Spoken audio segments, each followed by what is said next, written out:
Good morning, and welcome to the Deal Room Live, the daily real estate deal tank powered by Titan Impact Group, a global leader in AI-driven real estate investing and funding, where the real estate world meets speed, precision, and profit. And bring us your deal so we can put it into our AI model that analyzes and structures real estate deals in minutes, generates all the docs you need to get the deal done, and gives you a verified, unbiased breakdown of due diligence report. The investors get the advantage of getting fully vetted AI analyzed deals that cut their due diligence time down by 60%. So you're in the right place. Let's open the deal room now and get into today's opportunity. The only information I have on the mobile home on the property is that it is a 1973 Kelly Homes Bay Shore 12. That was a copy of the recorded fixtures attached for your reference. Okay. So did she add that in or? No, she can't add anything in. Oh, she can't add anything in. Okay. The other part of the email saying that she has, by law, she can't. Oh, I didn't see that. I see it now. Escrow cannot fill out any information on a FSBA. Information, if you don't have it, will need to be filled in by the seller, and the seller will need to contact the lender who provided funding to get the amount remaining for the sale price. Once all sections are complete, each party will need to initial each page and sign where indicated for that test, and we can get escrow open. Oh, okay. So I'm going to add that information in, and then if we're just taking, if the sales price is just the balance of the loan, do you have the latest mortgage statement, or can you get the latest mortgage statement? There's not really a mortgage statement because let me see what I can pull up here on. Basically, you just need to know if you're taking it subject to, then you need to know what the existing balance on the loan is. That's the sales price. I'm going to forward it to you right now. So it's original UPB. There's a 16% interest rate on it. And then what insurance are you at it? We haven't done the insurance part yet. That one, I don't know. I don't know what we're gonna do with that part. What do we do with that part? Pretty redheaded then. I have no idea. For insurance? Can you call USAA? Possibly would do it. I could reach out to USA and see. Okay, let me. They're by far the best rates in my experience. Insurance As US. long as you don't have. This is going to be a commercial property though, so I'm also going to reach out to my other broker. This email is to John Prillman. I'm talking about an email to John Mazzarella's attorney. Correct. Mine was to John Prillman's attorney. So I didn't know if you wanted to attach what I said, what I'm about to say to Prillman to what you're saying to. I can run it through that and see. Yeah. Because the letter to Prillman is basically stating that they're in default, not us. And so you saying yes, that John Mazzarella reaching out is behind our back is 100% that. Right? Yep. So absolutely. Okay, so let me show Linda. And then also put on there, tell Linda that it's been discovered that he committed fraud by lying on the loan application that put us in this situation. Email. Camille, is that the person from yesterday? It's Robert's wife. Okay. Don't. The fact that you knew my sign language. Oh my God. Don't. Oh my God, woman. I missed it. I was looking away. He read my mind, and that's all that mattered. Nope, that's all that mattered. Everybody needed to miss that. Everybody. Listen, Linda. My little just get it. Oh my word, stop it. Oh my goodness. Email look to out, Saray. attorney. All right, we're gonna make the rule that everybody's gonna switch their background.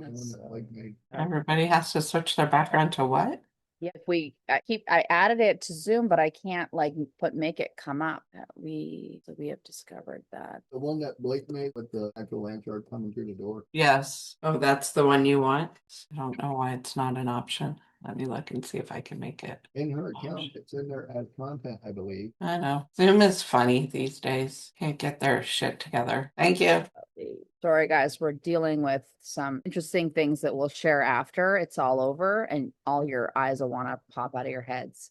All right. So who wants to learn drama about real estate? No, not while we're right in the middle of it. Who wants to learn drama state? Drama Real estate. Here's the thing that I know is that if this was easy, everybody would be doing it. Right. The first thing you need to understand is that no deal goes exactly how it's planned. So you need to have a backup plan. To a backup B, plan, C, D, E, F, G, H, I, J, K, L, M, N, O, P, Q, R, S. I think we're like right about X right now. Been there. That's how many backup plans. So anyway, the point being is that's why this is why you want to have an entrepreneur on staff. Hey, Blake, 100%. Blake just had it and then it popped over to this. hey, Blake, will you can you send me the background? I'm gonna see if I can add it in. We Which coded one? and we The land shark one. The one with the shark in the doorway? Yes. Sure. Will you I'll send email me that the over. link to it? that has become the backdrop choice by all land shark members. I think we need to have like a who's up, but it should be like a land shark who's up. Should be like no, I like who's up. It'd be a knock. Who's up? Who's up? That's funny. I like that one too. If you don't know what we're talking about, you got to go watch the TV show called The Great. It's a on Disney. prophetically gratuitous It's adult an situation. occasionally true story. Occasionally. adult orientational chaos. Like, oh my godness. Kids Wow. cannot be in the room. Ready? Not for children's ears or eyes. Ready? Here's where the hook is on Disney Plus. I know.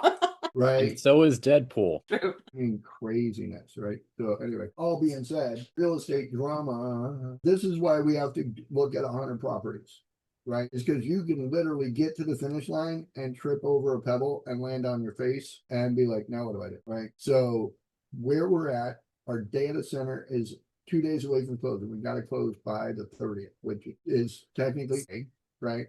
But they're like, well, you got to close by Friday. Well, by Friday, I got to figure out how to do what's called an injunction. And so basically, like in the game Monopoly, I'm trying to buy a property and somebody is not willing to sell it to me. Okay.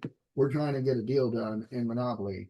And I've got somebody on the other side going, don't sell them that property. I'll do a deal with you as soon as it's my turn. And that's what we got going on there. So somebody's literally trying to backdoor our deal and knock us out of the data center deal because they're horrible individuals.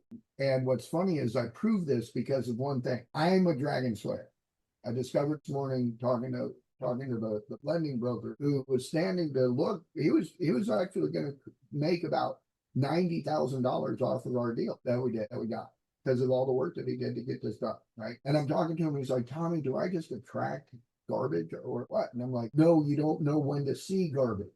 And that's what I'm trying to, this is the moral of my story this morning, is that I told him this morning, I said, we're good people. Good people are not able to detect garbage as easily as garbage finds garbage, okay? Right? So if you want to understand what I'm talking about, it's the fact that like the person we're dealing with right now on proof of fund, because we basically bought the property, divided it from building and land. We're keeping the land and we sold the building. The person that's buying the building has been trying to buy it from me since March 26th, and they've yet to send me proof of funds or send me escrow money. And so their contract is not valid until I have proof of funds and earnest money deposit made. Earnest money deposit is what locks the contract. We've got a sales contract on the entire property, building and land collectively, but we're selling it as a building separate to this other person. And I feel like what they've done is they've gone around the backside of my deal and put themselves in a situation where they're sabotaging the deal, and this person that I've been dealing with is going behind me to get it. Here's what Linda says. The condition now is where I seen it and I tried to put a halt to it, but by that point they were already too far in. And so this person went to like the broker that's dealing with this on it, Jason, and told Jason, here, we got the money here. Let's just do the deal. And Therese and Larnell went up around me. That's why I'm like, Jason came and told you? No, Jason said we got to do this deal. And I'm like, bro, they already screwed me. He's like, no, they're tired of dealing with you. Let me deal with them. And so I let Jason deal with them. Jason's a good person. So then when they were lying to Jason, couldn't tell. It looked like stupidity, right? Because these people claim, they said that they've done private equity before. And yet when they say that and we tell them that we need proof of funds, they don't understand the concept of sending us a legitimate certified bank statement that says they have the ability to purchase the property. And so other people that are not liars are going to look at that and go, oh, well, you don't know what that means? Here, let me explain it. And it doesn't look like a stall tactic. It doesn't look like a outright lie. It looks like somebody who doesn't truly understand. And so honest people will try to explain it. Whereas somebody that can detect bullshit like me goes, wait a minute, time out. Like, which one are you lying about? Either you're lying about the fact that you do private equity or you lying about the fact that you don't know how a proof of funds works. So it's one or the other, because somebody that does private equity has to know the other, right? And so I am an anomaly on the bullshit side of things where I say good people can't see trash. Well, I'm not necessarily a good person. I do bad things, but I'm a good man. Okay. I'm a good man, and I know I'm a good man because I had to come from the trash side of life. My dad was trash. My father knew how to lie to people and manipulate people. He would play dumb in order to buy himself time to take advantage of somebody. I seen it happen. I watched him do it. And so when I see people in my life doing it, I'm able to call them on it. But what's crazy is that the people around me are like, damn, why you gotta be so harsh? And I look like the bad guy because I'm the one going, hey, bullshit. I call a liar. And the people around me are like, oh, Tommy, you're too harsh. Oh, Tommy, you're too rough. Oh, Tommy, you're too loud. You see the way I wear my boots? Let me back up and show you. I wear And them then like just a this so heads I can up. keep the bullshit off the bottom of my jeans. When I go to bed at night with my jeans on, I don't want trash on the bottom of my pants. I'll leave it on This my is a boot. bummer. We're not live currently, Let it so we're fall. not getting this broadcasted. Oh. Let me do that right now. So we didn't need that on Facebook and YouTube anyway. I'd be kicked off. I'd be kicked off because it's my account. Let me get back to behaving, but that's what I'm dealing with this morning. When I gotta go on my walk and make 5 phone calls to attorneys, lawyers, and assholes before I get my first cup of coffee and praying, it's a day to be fired up. So the moral of the story is that when my buddy said to me, he says, Tommy, do I attract garbage? No, God just gives you the ability to take it out. And so these are the opportunities to take out the trash. So again, I deal with this bullshit because I have the ability to, not because I'm a bad person. And so God surrounds me with people that need that protection. Okay. I feel like when I was working in the ER and I was a pediatric emergency room nurse, certified pediatric emergency room nurse by default. Like literally, they were like, anybody want to volunteer for the pediatric department? And I thought, that's super easy. I was the only one that volunteered. I don't know why anybody else didn't. I was like, kids, they're fun. Come on. You always get dead babies, burnt babies, broke babies. You get every baby that comes in. It's just heartbreaking. Every single one of them. Can you quickly read this so that I can send this off Yeah, to let his me read it. attorney? Anyway, Don't read it out loud, just again, because we're live. all right. Somebody else to talk then. I know how to censor too. I would change it from since our last communication. We've always known there was material fraud, and that's how we ended up in it. But it's not a $7 million transaction. It's 4.5 million transaction. So John committed loan fraud. He's withholding tenant estoppel. He's in bad faith coordination with the tenant, stuff like that. Good morning. Hi, how are you? So all those things are real right there. The position is yes, that he's in total fiduciary whatever. He is not only entitled to nothing, but should be forced by a judge to remove himself from all documentation. And this demand has to happen today by 4 o'clock in order to prevent us from. Known for a while now about the fraud, which is why we were still proceeding and getting this done without him. The sale is 4.5 million, not 7 million. We need to also show that not only is John not entitled to nothing, he should be forced to resign and sign the resignation letter that he was given over a month ago for this bad faith coordination and his inability to perform as manager of Sandman Holdings. We have written documentation from our funding partners and our financial partners on this project that stated that Catherine was the one doing the personal guarantee on the property, that John is only attached to Sandman Holding in name only, and was not technically assigned to it in any other way and had no real connection to it. So Please update the email now. please update email now for this so that we can review it. Hey, Good good morning. On the way over here. What? My boss called on the way over here. Happens. We've been dealing with attorneys and 500 different Johns. Good morning. Pull up a chair. We can pull chairs from over there. Yep. Okay. Got lots of people here. I feel like we need cameras to show everybody here. No, No, her camera's right there. we need to set up like a classroom. We can Yeah. pull the chairs around so everybody can, the biggest thing you got to see You is do that. see that you're showing everybody the conversation you told me to be private. Well, I'm not showing it online. Oh, you're not showing it. No. Got it. They can see because It's they're okay. sitting right here. All right, so everyone that doesn't have the background up, go change the background right now. No, so here's the deal. I think it'll be fine tomorrow because Okay. we're already, I've made it the default going forward, but because this Okay. one has already started, you'd all have to log out to log back in. I was able to just add my own. So Got it. tomorrow it'll be this way. Let's Cool. pull it up. Okay. Let's highlight Blake real quick so we can discuss our background. real quick. Okay. And anybody who has deals, raise your hands who has deals because we're going to run through those. Deal. Blake, we were running through a deal of yours yesterday, right? Correct, we were. Did you are we continuing on with that one, or was that Yeah, one? well, that was, I think we gave it a prompt to run and then that's where we left it, right? Or did you? We keep it? left it with creating an LOI for it. So that's just something you send off to the broker. A letter of interest, not intent, right? Correct. Right, so it wrote the letter of interest, so we can take a look at that.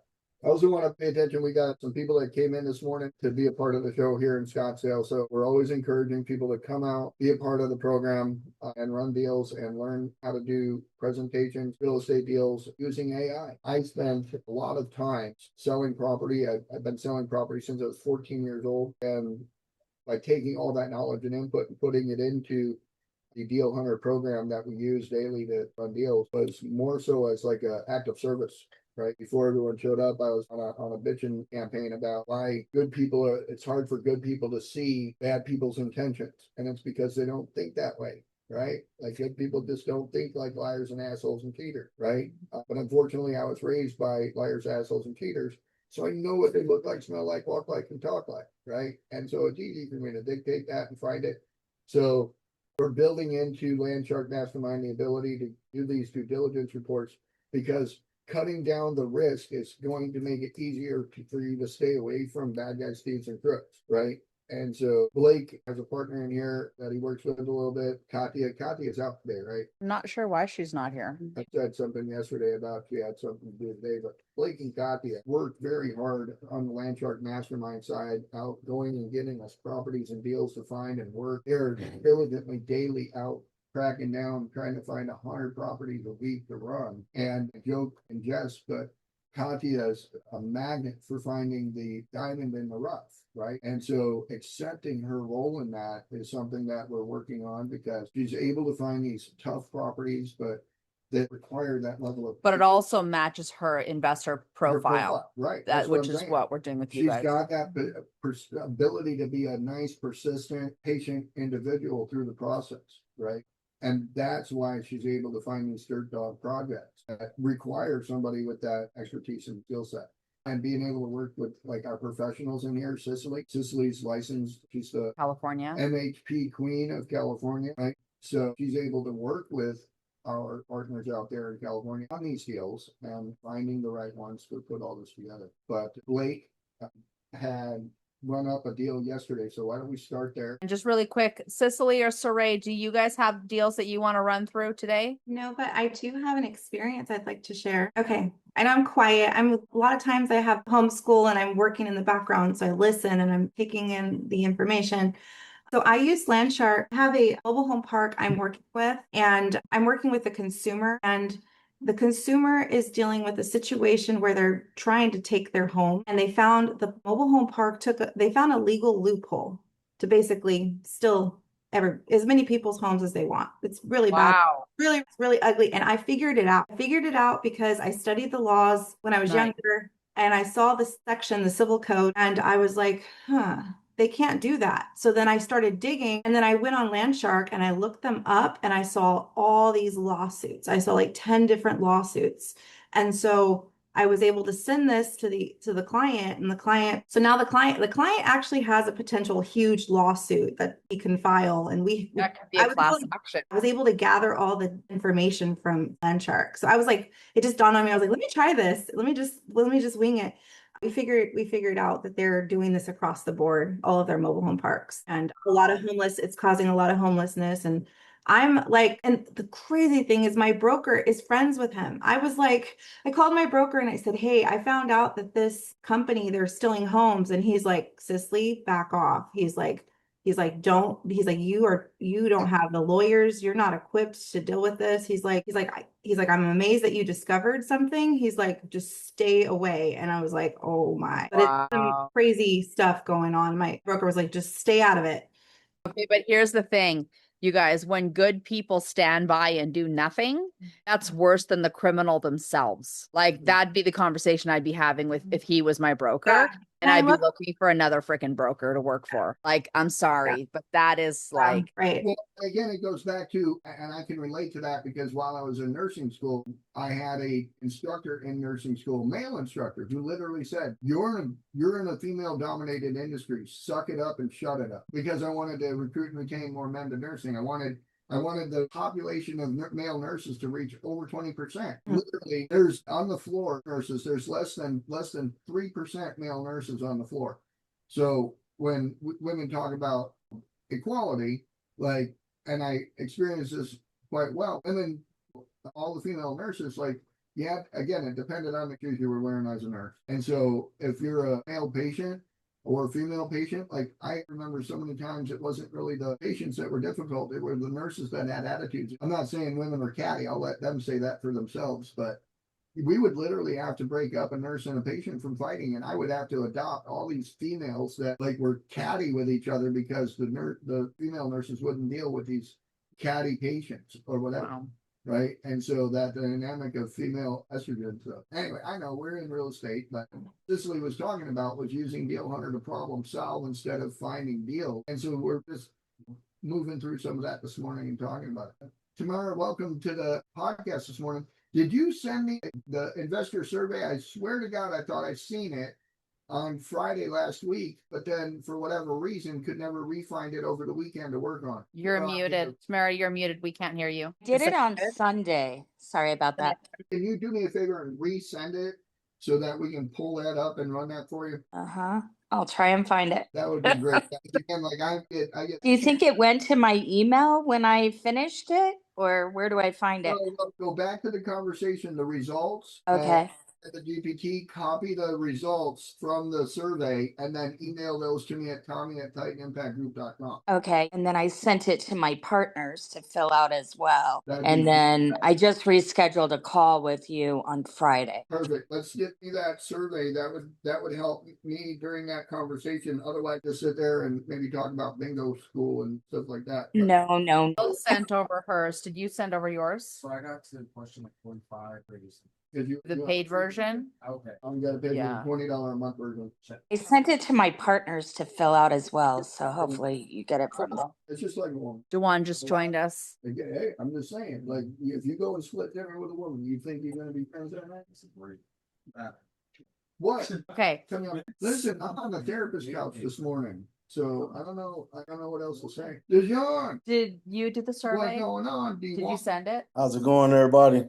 Go Let's into you got ChatGPT your, copy survey and back. Did you email see it it? to Tommy at Titan. I've been trying to put it into processes, and it was really good breakdown. You want to run through it and get an analysis this morning on it? The one you sent me back, right? The one I got, Catherine. Can you pull that up and share the screen on? Let me open it on my. The other thing for everybody else, I just want to make sure everybody understands the numbers of like looking for deals and the ratio. So Okay. everybody understands like what their homework is. So do that while I pull this up. So again, this is the example. So trying to close a $7 million deal this morning. I got to go to court to take people to court to get that done. What that causes is it delays the process. Like, because the pipeline to get here, I looked at 1,000 deals to get to this one. Now it's falling on its face at the finish line, right? So this is the importance to not giving up on looking for deals daily, is because you've got to go through 100 of them to get to one. You're going to run across people that are liars, cheaters, and thieves, and you've got to know how to work and navigate that. Not saying that you have to negotiate with a liar, cheater, or thief. You just have to know how to play the monopoly game alongside of them. They don't go away, right? And so that's Cicely sharing what she just had. I've been using Deal Hunter this morning to work through this contract and pointing out things like, for example, we signed a purchase agreement that said that there was tenants and a lease in place. Today, there's not a tenant in the building and the lease is in default. So guess what? Like, their purchase contract is in default, but they're disagreeing with that. It's like, guess what? I got you. Notebook LM. I was looking in ChatGPT. And so with the fact that in Notebook LM, you got me talking sideways, or there's more than one. The situation where we got to go through 100 deals to get to that one is literally because of how difficult it can be to pin one deal down, right? And so getting through all the BS, like that's where you're going to end up. So currently we got 6 deals in closing, but it was literally at least 1,000 deals to try and get there. So Blake and Cicely and Katya and Saray, you guys are doing the work that needs to be done for a community to be able to get 3 deals a month done. And so I just wanted to make sure the group understands the value to this community is from the ability to sort through bullshit faster than anybody solo can. Right. And to understand and appreciate like us doing this way before AI, the insane amount of hours and days and weeks that it would take to actually get through even a couple of deals. Now we're able to go through them. Like, Blake, how many deals are you essentially analyzing on a day or in a week, do you think? Because you're like actively like you and Katya. Cicely too. Cicely does it. She just shy. Cicely's waiting to get her diamond. Cicely's not going to show up with trash. Cicely's Here is my gem. she's so funny. She's not showing up with trash. I'm learning, I'm listening, I'm absorbing. I'm coming. I'll be coming out. Ray, on the other hand, is trying to find a $40 million deal for me to suck up. And It's like go big or go home, she's baby. like, I love her. Cowboy, let's go. So I see that. Let's share the screen Okay. so that they can see the notebook LM. And then I would say I'd probably go through like 15 to 25 a day. See right average. there. 15, he likes doing 15 to 25 deals a day. Right there. We got to. I get 150 a day, 160 a day. I would say like if you want everybody to be at least analyzing 10 deals a day. It's good practice. Landchart Strategic Business Plan 4 block. Over on the right side under sources, your studio, you're going to go to Savage System Blueprint. This one, you want me to play it? Play it. Just hit the play button. And so here we go. So This is what you guys are going to get. Yes, sir. He's the managing principal on his project out there in Georgia, right? North Carolina. North Carolina, North Kakalaki. Next one. So right now he's presently an operator, and what we're trying to do is get him over to a systems architect with the opportunity to be an enterprise owner of his deal down there. Him and I are cut from the same cloth, basically, when it comes to what we're trying to do out there with multifamily development, affordable housing, and all the work he's doing. He's very big into the hustle. He's very big into the active time, but we hope that with this presentation, there's some reality checks here. So let's go next. So in his assessment that he took, it indicated that what he is primarily a systems architect. He believes in the systems way of thinking.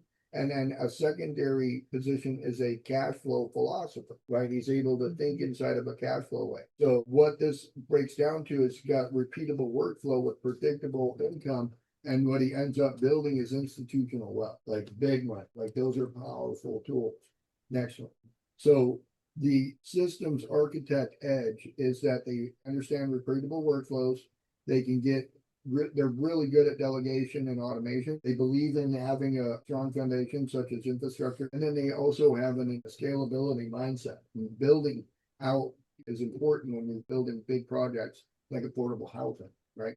So within this, there's the primary focus is the predictable, durable income, and then having a leverage logic. And so what that does is it allows for there to be like, I'm making money, and then I'm going to leverage that to make more money, right? And continue to make more money. And when you're able to build a pyramid of money, right? So many people hear the word pyramid, they immediately think scheme. And that comes from the fact that somebody utilized skills and systems to outmaster the system, right? And so everybody hears pyramid, but guess what? Like, we still don't know how to build the damn thing. So when I say pyramid, I think about the fact that our ability to do that level of development and design and technology is gone because we forgot it. And so when I talk about it in the financial world, we have forgotten some financial tricks like building pyramids out of our cash. And we've done that because society says, oh, you got to have a new car, new shoes, new house, new cat, new dog, like all these cool things. And what we're doing is we're fulfilling this psychological or emotional need. So inside of this, it shows here that with that primary focus and that leverage logic, it fits well with apartment ownership and a stabilized cash flow portfolio.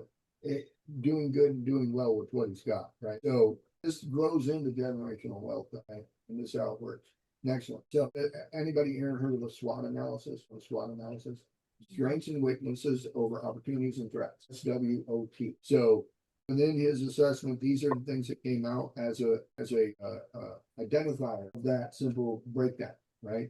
And what do you think, Dewan? Is this like legit? Is this not you a bit? The only thing I would say on the weaknesses is more the managing team complexity is and putting the right team in place that can handle all these different avenues for development, because there's so many arms. And with me being a land guy, construction and land guy, but mainly land, it's so many avenues. And So that temptation to scale piece is another one. It's like the scale piece is more temptation to go into too many lanes, too many different Rather than lanes. optimize first. Right.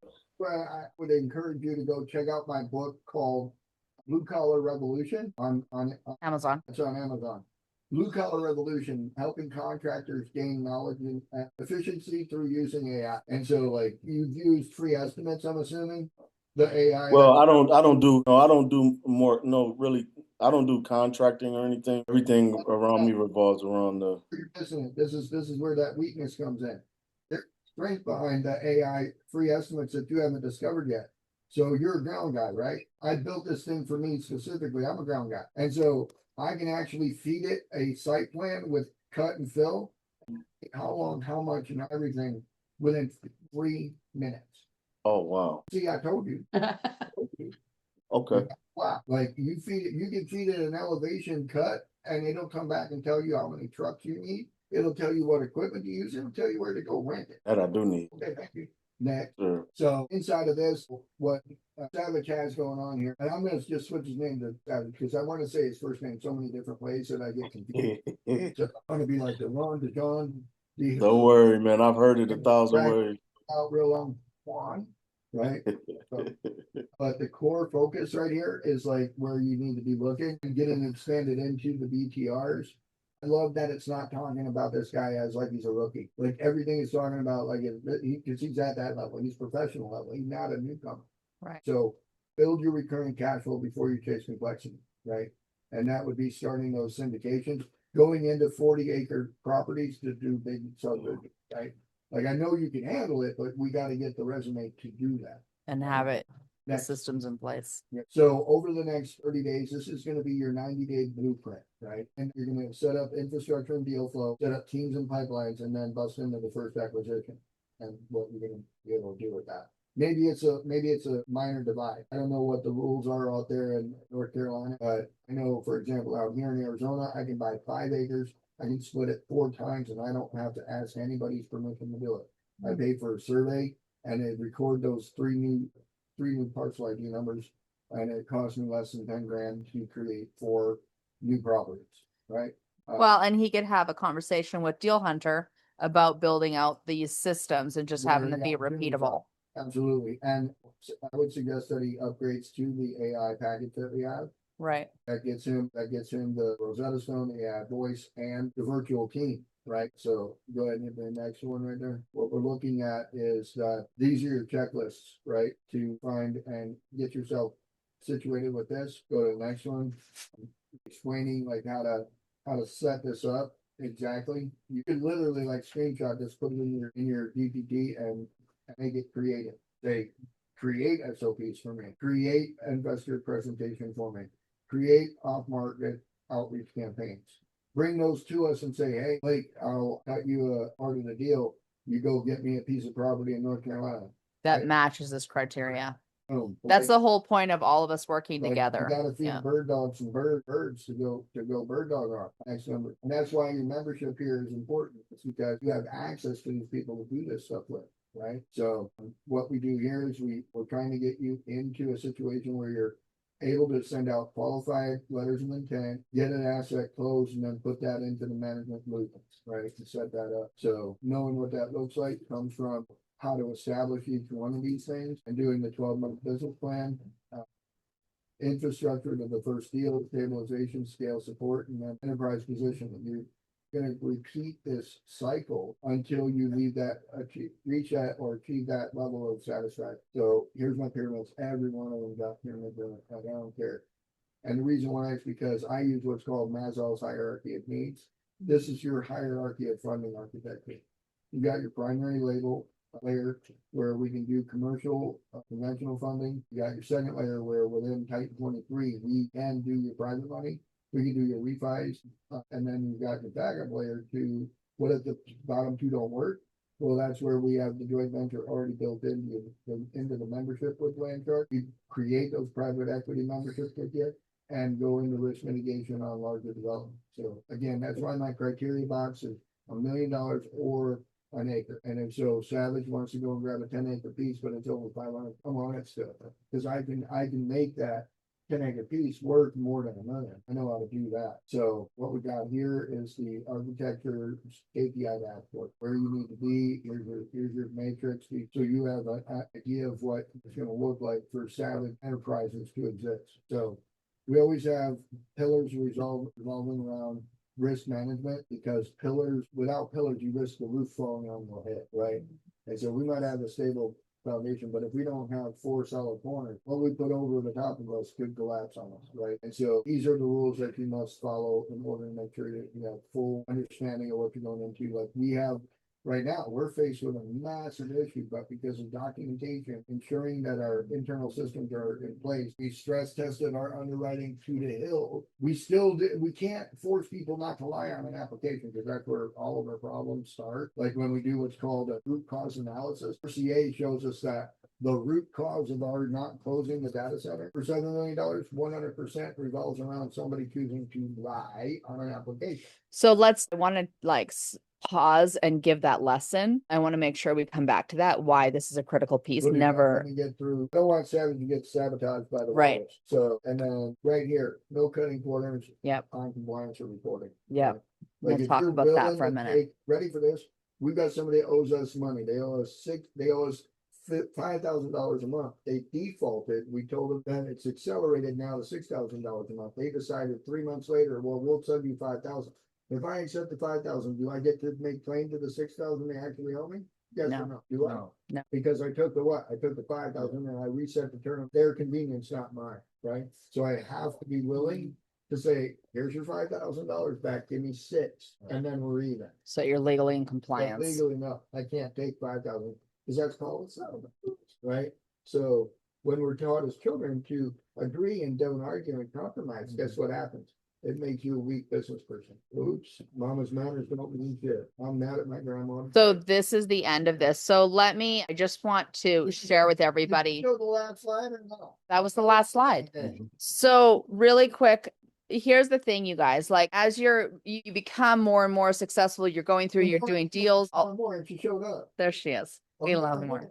Is that you're going to fill out lots of applications, lots of documentation. Eventually, you're going to build out what's called an SREO, which is essentially your resume of all the deals you've done and structured, and make sure that everything is linked so that it's all in one place.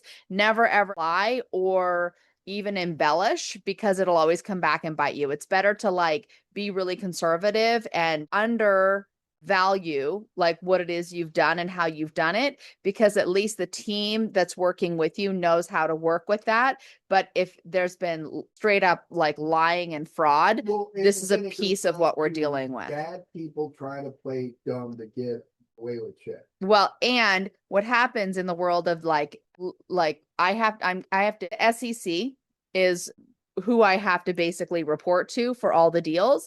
And there's something called a bad actor. And so when we're doing full background checks on people, if they've lied, committed fraud, all these things, these are the things that have them be considered a bad actor. Therefore, I need to cut them out to protect my investors. That's what I'm legally required to do. So don't ever do anything that has you be labeled a bad actor, because you can never ever get rid of that label legally ever.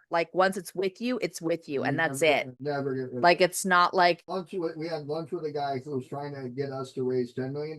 I did a background check on the guy while I went to the bathroom, came back, I'm like, let's go. She's like, what? I'm like, because we gotta go. And even us to Tommy's point, us sitting and having lunch with him, that put us in legal jeopardy. lunch. We have a friend of ours, and I can tell his whole story, but long story short, him and his business partner actually went to prison for having lunch with a bad actor. And that bad actor, a couple of years later, did something illegal. And the IRS went around them basically and said, you should have known what they were doing. And because we can't catch him and he has left the country, we're putting you in jail because you were associated. So you guys need to this is really serious. Why it's important to do the due diligence. And so that goes back to what I was trying to share with Savage. Because brother, I've been doing dirt a long time, and bad actors show up in that deal all the time. There's a way around dealing with bad actors. That's why I have friends that can deal with bad actors, and then I deal with those people. That person's not a bad actor, and I can get it done.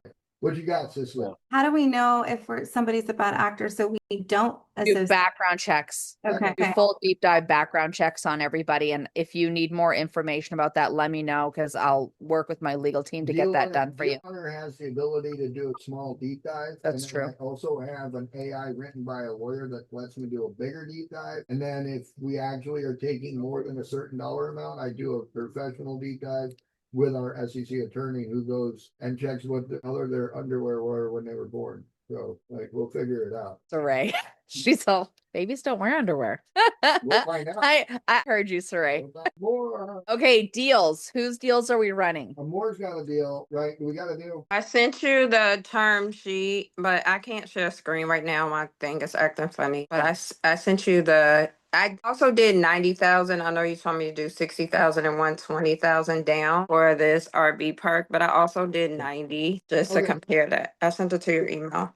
20, right? Say that again. 60, 90, and 120, right? Correct. Let me get it up on the screen. Catherine, you're gonna share it here real quick. Blake's got that deal ready to cook, right? I can Can pull we up the have- LOI. We can have Blake go. Blake, I pull it need up, to. real quick so that Catherine can pull those numbers. And then as Laura is doing our transaction coordination right now on 2 deals, we got 2 deals going in the closing, I think, right now. All right, here we are. This is the Nest Complex Hangar 1 over on Helm Drive. We did not make it by there last night, but we'll go look at it today. Go ahead and go down. Pricing and seller terms. Confirm current asking price. Okay. Instruction status. Occupancy permits and sign off. Okay. And then if they want proof of funds, we can send Catherine's PFS statement, REO, certified, going down. Reason for extended market time, condo association documents. We also want to know about their fuel cells. So if that goes fuel farm agreement, use of regs, stuff like that. Airport taxi access, confirmation, yep, title survey, easement, legal, yep, good. I would send that, and then are you signing it? Titan Impact Group and sending it from your Titan email. Oh, you're talking to me. Sorry. No, let's see what email I sent. Oh, it's a shared Google document. Let me just reshare it so you have it at the top. Who was sharing their screen or more? That LOI was for the hangar. That was my deal. That's what I thought. So did you go ahead and send that email to them, but make sure it's from your Titan Impact one? We'll do. Oh, thank you. So send that and see what we get. And again, if they want proof of funds or whatever, we can send over Catherine's PFS. Personal financial statement. You're all going to want to start building yours. That could be a whole lesson. Can you share? Sure. Yep. All right, thanks, Blake. So this is from Amore. I got Caitlin's and I got You got Caitlin, Tamara, Camille. Mara Yep. and Camille and So we'll get theirs done so we can get their buy boxes ready. I'm not seeing anything from Amore. Let me see it. Send it directly to you, Catherine. Is this it? Says term agreement. Here, just sent it to you. I sent it to Catherine's email too now. Katia. Oh, there it is. Tommy, right under. There it is. Lynch. These are the terms, right? Yes. Purchase price. You want to save that and bring that in? They probably definitely want less than 7 years, but I didn't know what you wanted me to change that to, so I thought we could talk about it. No, I think we're gonna change it to 2. Let me pull it in and run it. Did you already have a GPT running with this deal? Oh, I did. I don't. I don't want. Do you Oh, you want to start it from 0? Okay. Titan Yeah, just 23 so that- Hunter? You want me to pull the okay Well, and then talk to it? yeah. So I need to analyze what's going on. Is it working? I need to analyze this term sheet and I want to respond back with terms for owner financing on this RV park. The terms that I want is a $60,000 down, which is 10% of the asking price, which is 600,000. I want to show them a 10%, 20%, 15 down opportunity for owner financing. I want the term to be for 2 years with a 20-year amortization and balloon payment after 2 years with an extension to go to 3 years. And I want to see what their monthly payment would be on all 3 cycles and what their total payoff amount will be after the term. Create this term sheet now in a Canvas so I can edit, copy out. So if y'all are paying attention, he's talking it through rather than typing, because when we type, we condense what we want to say and we want as much as we can say because it gives the context. Here. It's really what works better for it. Because if you try to be concise and all that, it can mess up easier doing that than doing it the other way. So here we go. What do we got? So we're showing 6% interest only, all that. 10% down to 60,000, financing 540 put out. So over that 24-month period, we're gonna owe them monthly payment of 3,869.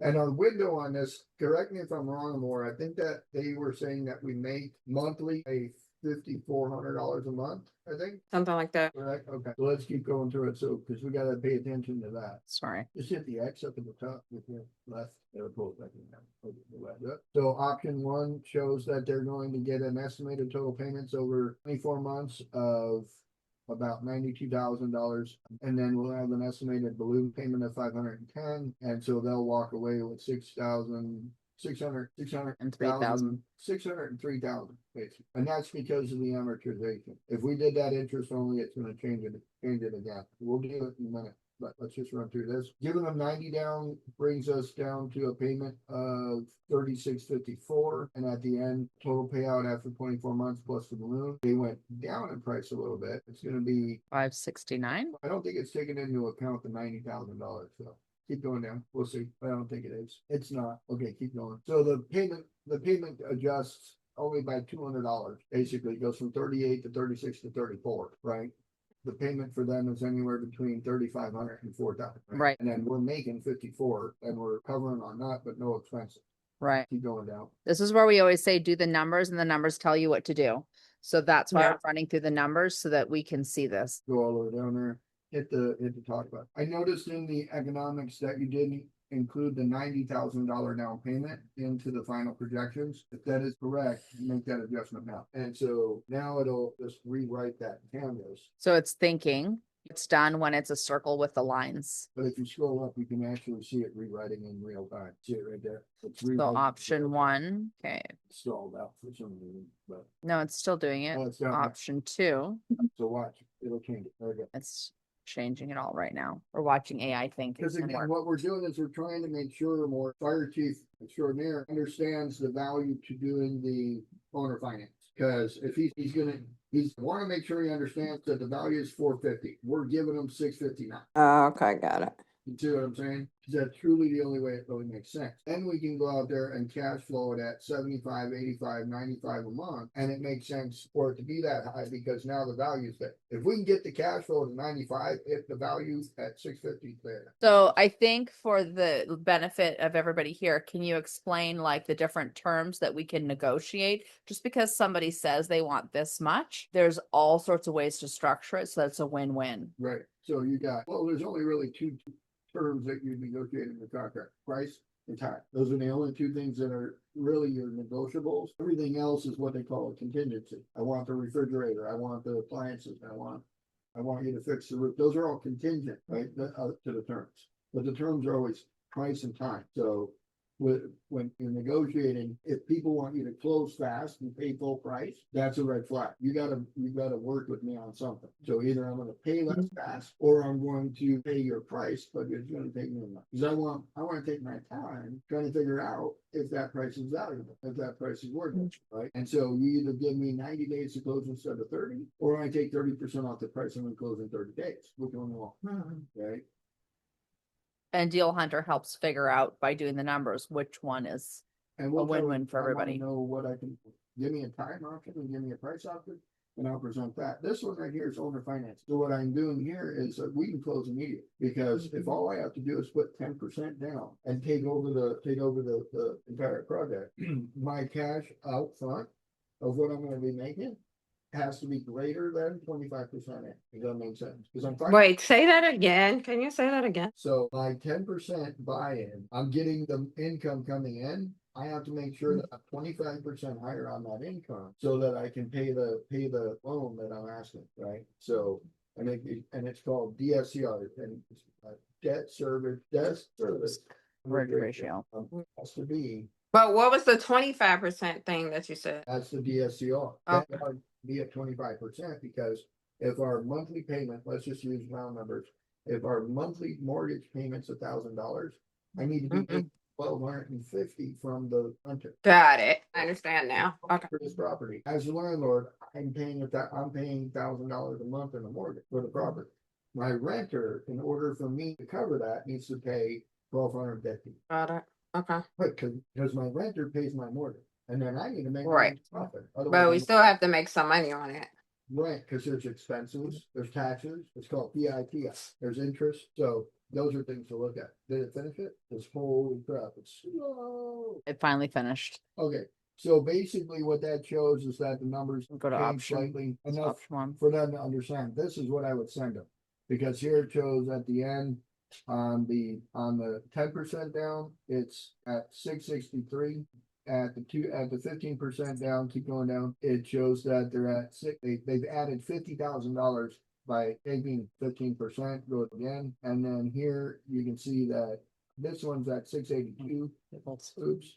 Sorry. That one's at 682 total. So it's got the lowest monthly payment but the highest down, right? And so if we So they get to decide what's important to them. so, and then if we wanted to, we can adjust it down to 5% and hit them low on an interest rate of 5% instead of 6. If they say, no, I want 6, okay, well, we can do that. Do you want to run the 5%? Okay, we can send it back to them or do that.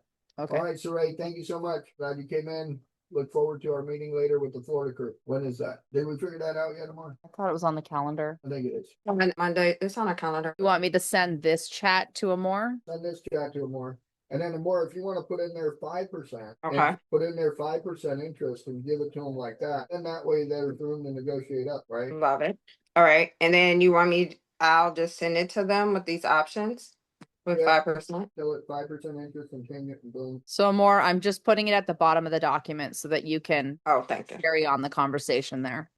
Okay. Thank you. And you're sending me the link. Okay. Hey, just put it in your document. Oh, got it. Thank you. Your Google term right Yeah, there. okay, I got it. Yeah, got it. Okay. Thank you. Okay. I'll work on it. Who's number next? There we go. No, that was it. So it's already 10:05, 10:06. Blake, you got yourself situated on this deal. Send that letter of interest and get the results. Make sure to incorporate me on that email out, see what we get.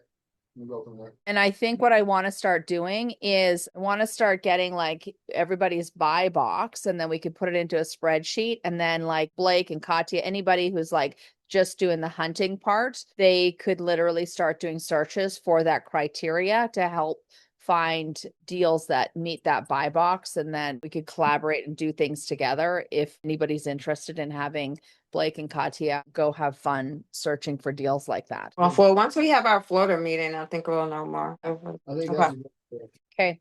Do you want to close us out? I will do it. All right, everybody, bow your head. Heavenly Father, we thank you for the blessing of the state and the blessing of. We ask that you protect those that position themselves against us as enemies, because it was through you that they will receive all of their just dues. Give us the strength to refrain from vengeance and only seek your will in your name we pray. Amen. Pray for your enemies because somebody needs to. That's all I got to say. But, Cool. thank you, and we'll see everybody later. Bye, everyone. All right. Bye.